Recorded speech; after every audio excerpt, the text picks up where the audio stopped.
过了过年的年假呢，拢总是有高工，这民众若准有医疗需求，爱领这慢性病的药啊。卫福部今年是头届把这领药的时间对10天延长到14天。这慢性病患者呢，上早自1月3日开始，得当去到社区的药局，也是医疗院所去领药啊。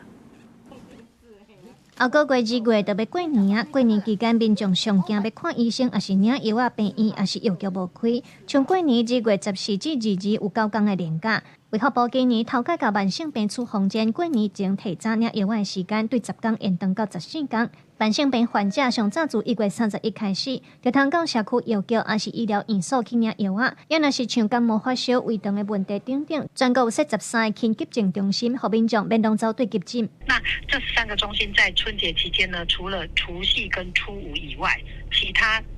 9天中有7天都会提供服务。那这个服务就是从早上8点到晚上12点。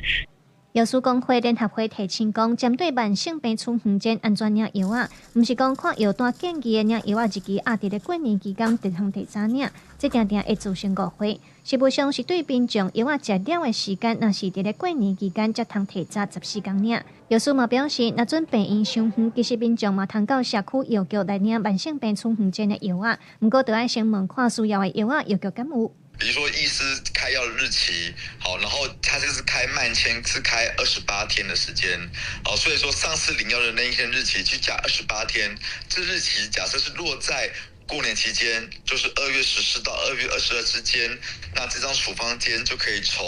1月31起开始领药。 若是讲像心脏的药啊啦，还是胆固醇的药啊，吼，一般拢有啦。啊，若是讲像阮兜较特别啦，就是讲若有的人是领一寡较。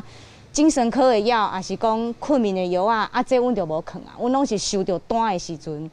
嘿，才会甲你叫安尼。啊，其他的药局有可能有库存，嘿，就是爱问。药师工会联合会表示，若准民众无确定当时会当领药啊，嘛通药单摕来去药局请教药师，为着要鼓励医疗院所伫咧过年期间营业服务民众，健保署今年嘛投入奖励费用大约16亿，希望鼓励医疗院所甲费用分配予第一线辛苦的医师人员。记者卢尚珠、郑俊尧台北报道。